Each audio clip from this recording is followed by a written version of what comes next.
Welcome, City of San Fernando, Pampanga. Eto na guys, yung sinasabi ko na may daanan na puntang Olongapo, Zambales.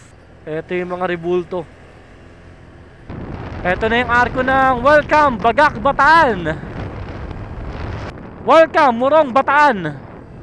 Nakakatakot sa totoong buhay. Pero sanay naman na ako sa ganito, kaya carry lang. Time check natin, 12:15 AM.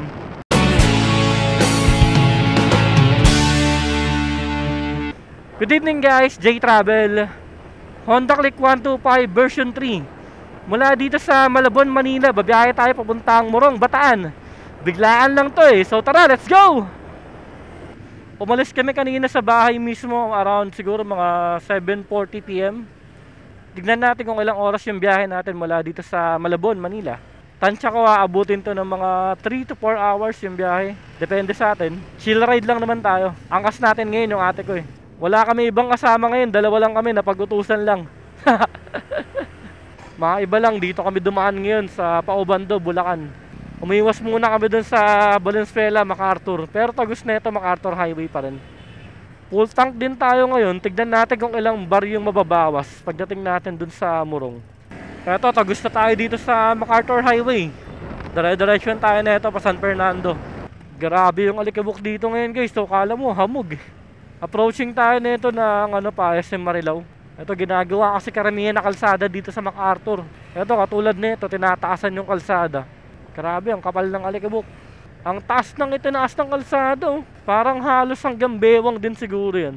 Guys, grabe pa rin talaga yung traffic ngayon dito sa MacArthur Highway ng Bulacan.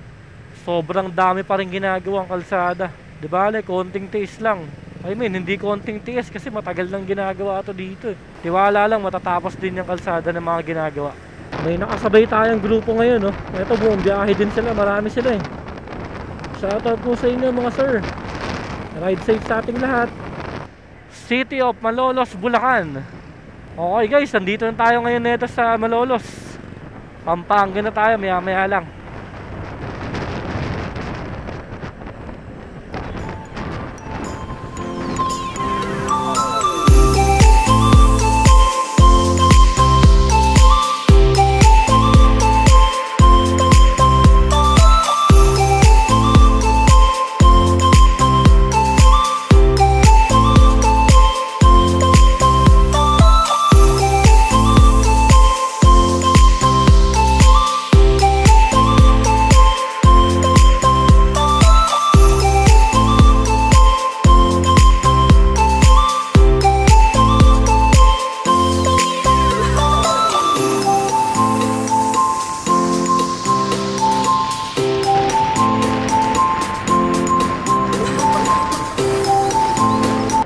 Parang lumilipad eh, no? Welcome, Pampanga.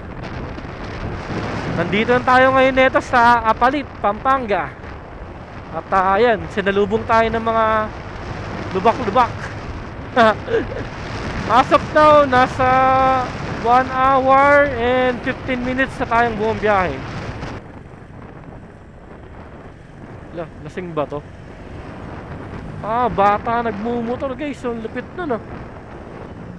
May checkpoint, paparahin kaya tayo. Ito, stop tayo, checkpoint. Good evening sir. Checkpoint kanina sa pagbaba natin ng tulay. Pero driver's license lang naman ang tinignan sa atin at mabait naman sila sa checkpoint. Ayos pa lang ngayon dito sa Pampanga. Karamihan ng kalsada, ayos na rin, tapos na gawin. Meron pa rin mga part na ganito na biglang pangat, tapos ginagawa pa. Ayan, pag dulo ng kalsada, sabay lubak-lubak ulit. Oh. Kailangan pala dito, alerto ka talaga. Ang hina pa naman ng ilaw ko. Kulang talaga yung ilaw na stock eh. Malamang po, hindi ko napapatagalin ng 1 taon. Papakabitan ko na agad ko ng mini driving light. Kailangan ko talaga. Welcome, City of San Fernando, Pampanga. Ito dito, doon tayo pupunta. Papasok na tayo dun sa loob.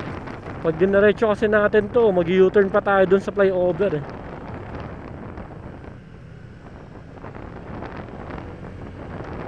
Mega World, capital town. Ang ganda dito sa lugar na to.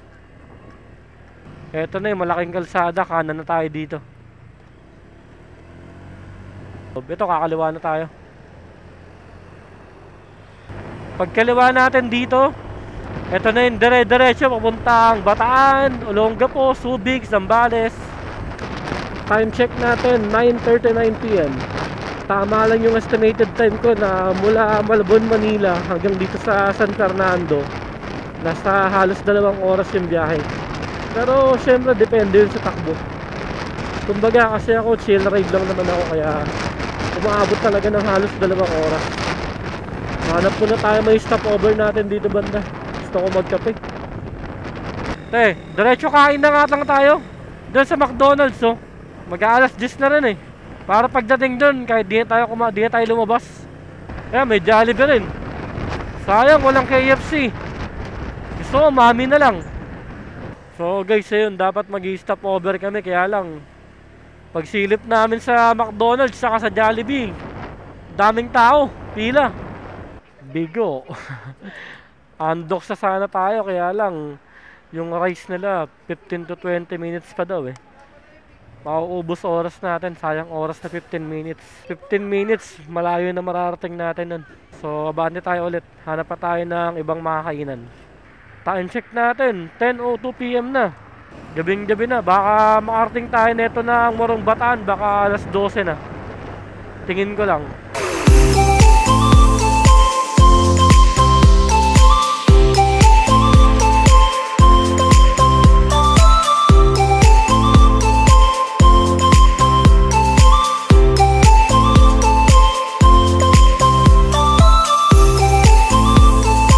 Eto na guys, yung sinasabi ko na may daanan na puntang Olongapo, Zambales. Eto yung mga rebulto. Tayo, diretso tayo. Doon tayo dadaan sa Balanga, Bataan. Tapos sa puntang Bagak. 10:22 na. Hindi pa rin kami nakakahanap ng mga kainan namin. Tom goods na, literal. Pag merong available dyan sa Andox na rice, dito na tayo sa Andox kumain. May dine-in kaya dito? Wala. Walang dine-in sa Andox. Di ba meron Jollibee tsaka McDonald's? Sana konti lang tao sa Jollibee tsaka McDonald's. Sayang walang KFC. Ay nako, Chowking, matagal din ang serving. Tapos mamantika yung pansit. Ito yung may hiwalay na daanan. Kapag kumaliwa, papuntang bayan mismo ng Balanga, Bataan. Eto, dito tayo sa McDonald's. Kung di ako nagkakamali, sa Balanga, Bataan na to. Grabe, layo naman ang parking nila. McDonald's, Hermosa, Bataan. Time check natin, 11:20 PM. Mga more or less siguro, mga 1.5 hour pa babiyahihin natin neto papuntang Morong. So tara, biyahe na ulit tayo. Dire-diretso yun tayo neto, hindi na tayo mag-i-stop over.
Eto guys, so bago lang tong tulay na to. Nung huling dumaan ako dito, wala pa to eh.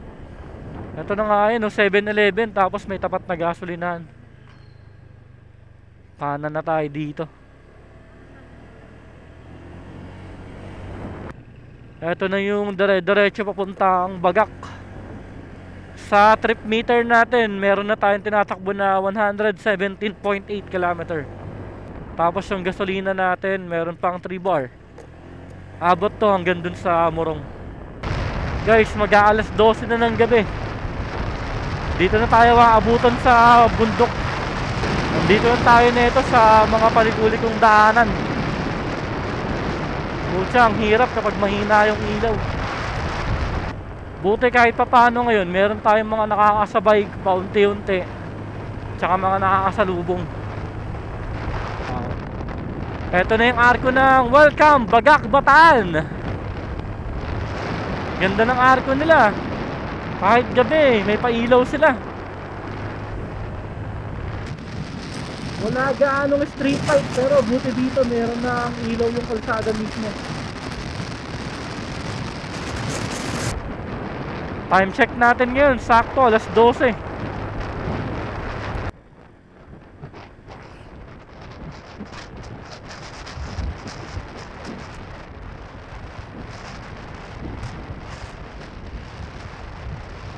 Grabe, sobrang dilim oh. Wala halos makita. Buti merong ilaw yung kalsada. Ayan guys, yung dilim. Ito, dito sa part na to, walang street light, tapos walang ilaw dito sa guhit ng kalsada. Puchan, dilim. Grabe guys, sobrang dilim. Medyo nakakatakot yung dating. Ang dami nating nakakasalubong ah. Bakit wala tayo nakakasabay papunta ron sa ano, sa Morong?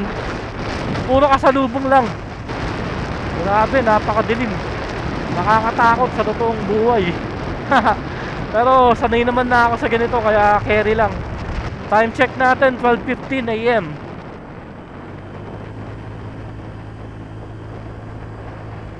Midnight ride sa mga palikuli kong daanan. Curve. Uy, grabe. Ang dilim. Buti itong Honda Click, hindi siya nahihirapan sa mga paahon kahit may angkas ako. Kayang-kaya niya talaga. Nag-i-slow down ako kapag may paliko kasi baka mamaya may buhangin. Ito, resort ata ito or what. Ito na yung Arcotec, kaya lang madilim. Welcome, Morong Bataan. Picture sana kami guys eh, kaya lang madilim eh. Nakakatakot din namin to eh. Sana makahanap kami nito ng matutuloyan pa namin ngayong gabi. Kasi hindi namin sure eh. Baka sakali lang. Kapag wala kaming mahanap sa Morong Bataan na matutuloyan namin, baka dumiretso kami nito ng Subic. Pero sana meron. Ito dito sa Morong Bataan, maliwanag no.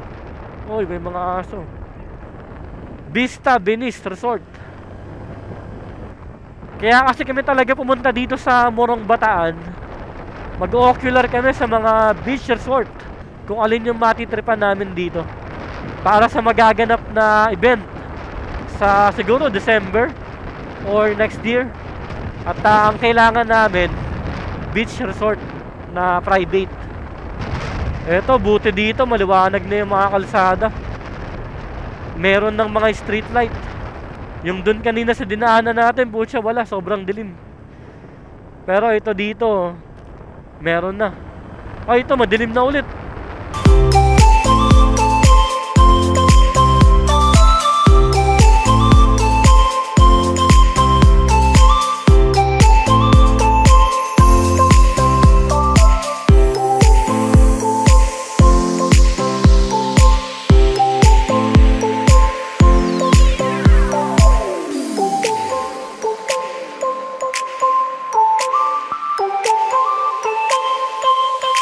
Kung di ako nagkakamali, dito na yung ano, Bataan Nuclear Power Plant.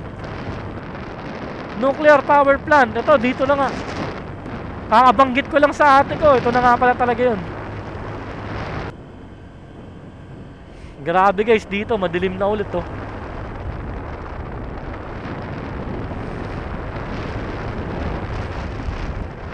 Grabe, lawak na itong area na to.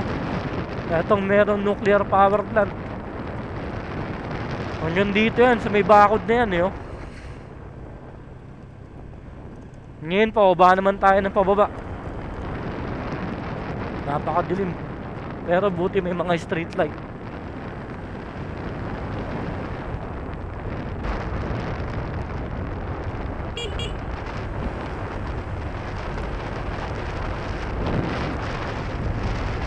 Gano'n na yung tsura sa malayo. Akala ko kanina baka tulay. Grabe, napakalamig. Kailangan mag-ingat tayo dito kasi merong mga aso. Wala, bukas pa kaya yan. Okay guys, ito yung pinin ko sa maps ng ate ko. Jennings Travelers Inn. Testing natin kung makapag-check-in pa ba tayo dito o hindi na. Open, nakalagay. Sana merong bakanting rooms. Pero tingin ko baka meron kasi wala namang mga nakaparking dito. Oh, helmet ba ito? Ba rin mo? Tsaka face mask. Baka pagkamalan ka eh. Jennings Travelers Inn. Okay guys, ayun nga. Meron silang available na room at doon na kami mag-i-stay ngayong gabi. Pero ngayon, lumabas muna kami ulit. Pupunta lang muna kaming 7-Eleven. Bibili lang muna kami ng inumin. Kasi wala daw silang available na inumin dun sa loob eh. Ito yung 7-Eleven, malapit lang pala dun sa hotel. Bili muna tayo ng inumin natin dito. Share ko sa inyo tong room dito sa Jennings Travelers Inn. Ang lawak na. Sa halagang 1,500 pesos, good for 12 hours na yan. Pagpasok natin dito sa pinto, ito agad yung kama. Malaki yung kama niya, good for 2 person na yan. Gusto sana namin yung dalawang kama, kaya lang plus 500, kaya tinanggihan na namin. Itong part na to, dito yung bintana, tapos meron siyang balkonahe. Huwag na natin buksan kasi gabi na eh. Ayan lang yung parking area, nasa tapat natin. Yung motor natin nandun lang sa baba. Tapat ng entrance. Dito naman yung comfort room. Merong lababong maliit. Yan, may salamin. Merong toilet, shower, merong heater, air condition. Malawak yung kwarto na to pero walang cabinet na nakalagay. Kasama ko nga pala ngayon yung ate ko, dalawa lang kami nagbiyahe. Biglaan lang kasi to. Ang dahilan kaya kami biglaan nagpunta talaga dito sa Morong Bataan para mag-oculars sa mga beach resort na nandito. Meron kasing magaganap na event sa amin siguro mga December, January or February.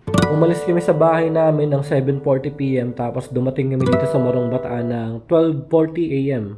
Medyo matagal yung biyahe natin kasi sa stopover namin sa McDonald's kanina medyo tumagal din kami. Pero okay lang naman yun, di naman kami nagmamadali. Saktuan lang. Kita kasi na lang ulit tayo sa mga susunod pa nating paglalakbay. Subscribe!